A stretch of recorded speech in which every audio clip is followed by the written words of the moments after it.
नाभिदर्शना अप्सरा 108 अप्सराओं में से नाभिदर्शना अप्सरा श्रेष्ठ और महत्वपूर्ण है। वह द्वितीय सौंदर्यमयी होने के साथ साथ दयालु है और वो स्वयं बार बार पृथ्वी तल पर विचरण करना चाहती है। इसीलिए अन्य अप्सराओं की अपेक्षा नाभिदर्शना अप्सरा सिद्ध करना ज़्यादा सरल है। नाभिदर्शना अप्सरा 16 वर्षीय अत्यंत सौंदर्य और उसका सारा शरीर कमल से भी ज़्यादा कोमल, पुष्प से भी ज़्यादा नाजुक और गुलाब से भी ज़्यादा सुंदर है। उसके सारे शरीर से खुशबू प्रवाहित होती है।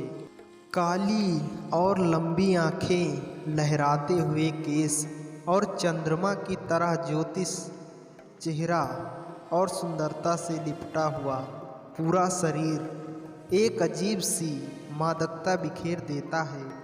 वो साधक को हीरे मोती स्वर्ण मुद्राओं एवं उपहारों से सिक्त कर देती है।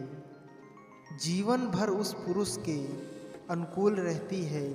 वो पूर्ण रूप से रोगों से मुक्त होकर चिर यौवनमय बन जाता है। शरीर का कायाकल्प हो जाता है और पौरुष की दृष्टि से वह अत्यंत ही प्रभावशाली बन जाता है।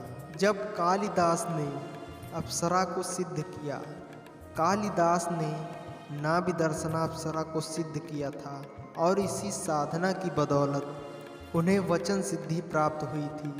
इसी अप्सरा से उनका पूर्ण कायाकल्प हुआ था और इसी अप्सरा के सानिध्य में रहने की वजह से वे जीवन भर मस्ती में, उमंग में, जोश में और आनंद में काव्य लिखते रहे। उनके सारे काव्य का लक्ष्य बिंदु नाभिदर्शना अप्सरा ही थी। कालिदास ने नाभिदर्शना अप्सरा को प्रत्यक्ष कर दिखा दिया। वो रूप, सौंदर्य और यौवन में छलकते हुए जाम की तरह थी। उसका सारा शरीर गौरवर्ण और चंद्रमा की चांदनी में नहाया हुआ सा लग रहा था। पुष्प से भी कोमल और नाजुक नाभिदर्शना को कालिदास के कक्ष में थिरकते देखकर राजा भोज अत्यधिक संयमित होते हुए भी बेसुध से हो गए। उनकी आंखों के सामने हर क्षण नाभिदर्शना ही दिखाई देती रही। नाभिदर्शना को सिद्ध कर ही कालिदास अपने जीवन में अटूट धन संपदा के स्वामी बने। वे नित्य नाभिदर्शना को साधना के बल पर प्रकट करते और उसके साथ उसी प्रकार से हास्य विनोद करते, मनोरंजन करते जैसे कि कोई प्रेमी अपनी प्रेमिका को प्राप्त करने के बाद करता है। और नाभिदर्शना अत्यधिक प्रसन्न होकर बिना मांगे ही कालिदास को सोने के आभूषणों, स्वर्ण मुद्राओं और विविध वस्त्रों और कीमती उपहारों का उस कक्ष में ढेर लगा देती थी। उसके स्पर्श और साहचर्य से कालिदास का शरीर यौवन से परिपूर्ण हो गया था।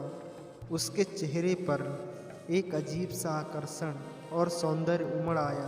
पूरा शरीर रोग रहित होकर थिरकने लगा था और कायाकल्प होकर कालिदास जीवन भर चिर यौवन में बने रहे, तन्मय होकर उसका संगीत सुनते रहे। अप्सरा के साहचर्य से उनकी काव्य प्रतिभा फूट पड़ी और उन्होंने मेघदूत जैसे अद्वितीय काव्य की रचना की। इस मेघदूत में जिस सौंदर्यमयी नायिका का वर्णन है वो नाभिदर्शना अप्सरा ही है।